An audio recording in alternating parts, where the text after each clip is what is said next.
Camille Paglia. Olha, poucos nomes na crítica cultural causam um rebuliço tão grande, né? Ela é, sem dúvida, uma das pensadoras mais polêmicas, mais incendiárias do nosso tempo. Desafia todo tipo de verdade absoluta, venha de onde vier. E para a gente entender o que ela pensa, a gente precisa ir lá na raiz, no ponto de partida de tudo. E para entender a Paglia, o ponto de partida é esse aqui. É fundamental. Essa citação, ela é a base de tudo que a Paglia pensa. A ideia é que a gente vive hoje, mais do que nunca, mergulhado num verdadeiro oceano de imagens. Pensa bem, é um bombardeio constante, vindo de todo lado. Rede social, publicidade, tudo. E aí vem a pergunta que ela joga no ar, que é a questão central. A gente está inundado de coisa para ver, de estímulo visual, mas, segundo ela, a gente simplesmente perdeu a capacidade de analisar, de decifrar o que essas imagens estão querendo dizer de verdade, sabe? Bom, isso nos leva direto para o primeiro grande tema dela, esse universo das imagens. Para Paglia é simples. Para entender o mundo de hoje, a gente tem que saber ler as imagens que definem a nossa época. E não importa se é uma pintura da Renascença ou, sei lá, um meme que viralizou no TikTok.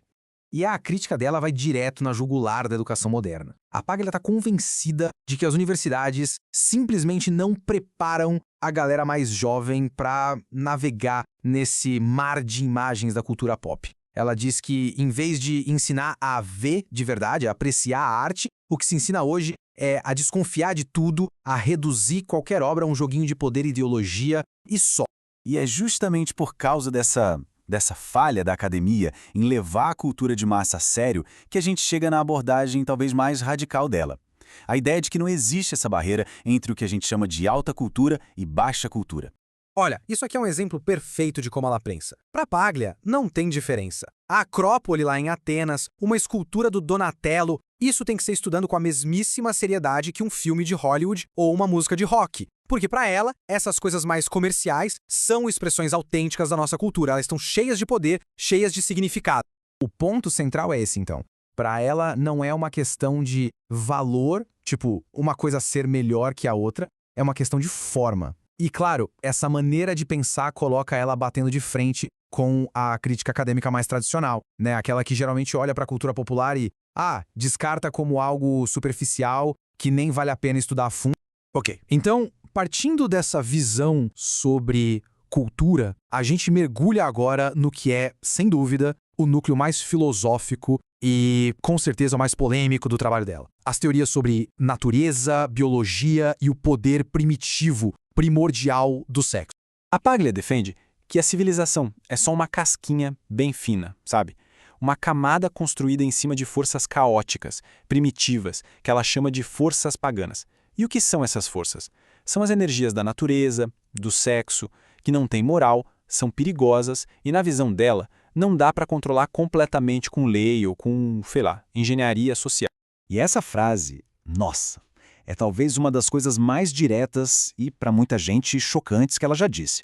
Com isso, a Paglia basicamente joga no lixo qualquer visão mais sentimental, mais romântica da sexualidade.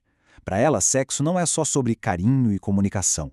É, na sua essência, uma força biológica. É uma arena de poder, de conflito. E é a partir daí que a crítica dela fica ainda mais profunda. Ela argumenta o seguinte: quando certas correntes do feminismo negam o que ela chama de guerra sexual, que seria algo inerente, e negam os perigos reais do sexo, acabam criando uma falsa sensação de segurança. E o paradoxo, segundo ela, é que isso, no fim das contas, tira o poder das mulheres, deixa elas mais vulneráveis. É claro que essa linha de raciocínio coloca ela, inevitavelmente, em rota de colisão com o movimento feminista moderno, principalmente o que a gente vê dentro da academia. A posição dela fica bem mais clara quando a gente coloca as ideias lado a lado. De um lado, o feminismo acadêmico, que na visão dela promove uma cultura de vitimização, do outro, a Paglia, defendendo responsabilidade pessoal. De um lado, a ideia de gênero como uma construção totalmente social. Do outro, ela insistindo que existe uma base biológica inegável do sexo.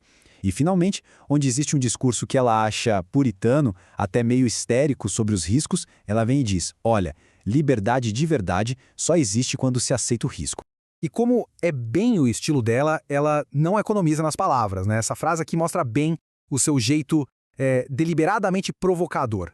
É a visão dela de que o feminismo de hoje perdeu aquela força, aquela resiliência que para ela era a marca das mulheres do passado. Mas olha só, a crítica dela ao feminismo acadêmico é só uma parte de um ataque muito maior. Um ataque à academia como um todo, que para ela virou uma espécie de torre de marfim, totalmente desconectada do mundo real. E essa frase, curta e grossa, resume perfeitamente o que ela pensa do ensino superior. Para Paglia, as universidades viraram um ambiente estéril, conformista demais, um lugar sem paixão que acaba abafando qualquer pensamento original de verdade, qualquer excentricidade. O alvo principal dela são os grandes nomes da teoria pós-estruturalista, gente como Foucault, Derrida, Lacan, que dominaram as ciências humanas por décadas. Na visão dela, o trabalho desses caras virou um jogo de palavras super abstrato, sabe? Um labirinto de jargões que não tem mais nada a ver com a arte, com a vida, com a realidade do corpo. E o desprezo dela por eles vem com aquele humor ácido característico, né? Cortante, impossível de esquecer. Com pouquíssimas palavras, ela simplesmente detona uma das figuras mais respeitadas da academia do século XX. Isso mostra a total falta de paciência que ela tem com o que ela acha que é pura enrolação intelectual, sabe? O ponto central da crítica dela é o seguinte: essas teorias têm uma falha fundamental. Elas simplesmente ignoram toda a bagunça incontrolável que é a existência humana. Ao deixar de fora a biologia, a emoção e o que ela chama de princípio feminino, que seriam as forças da natureza, da criação, o que sobra é um sistema incompleto e, no fim das contas, estéril. E para fechar, fica a pergunta que parece ecoar em todo o trabalho da Paglia. O desafio que ela nos joga constantemente é esse: forçar a gente a olhar para aquilo que a gente prefere ignorar, o caos da natureza, o poder da biologia e aquelas verdades mais sombrias que a arte, seja a alta cultura ou a cultura pop, revela sobre quem a gente realmente é.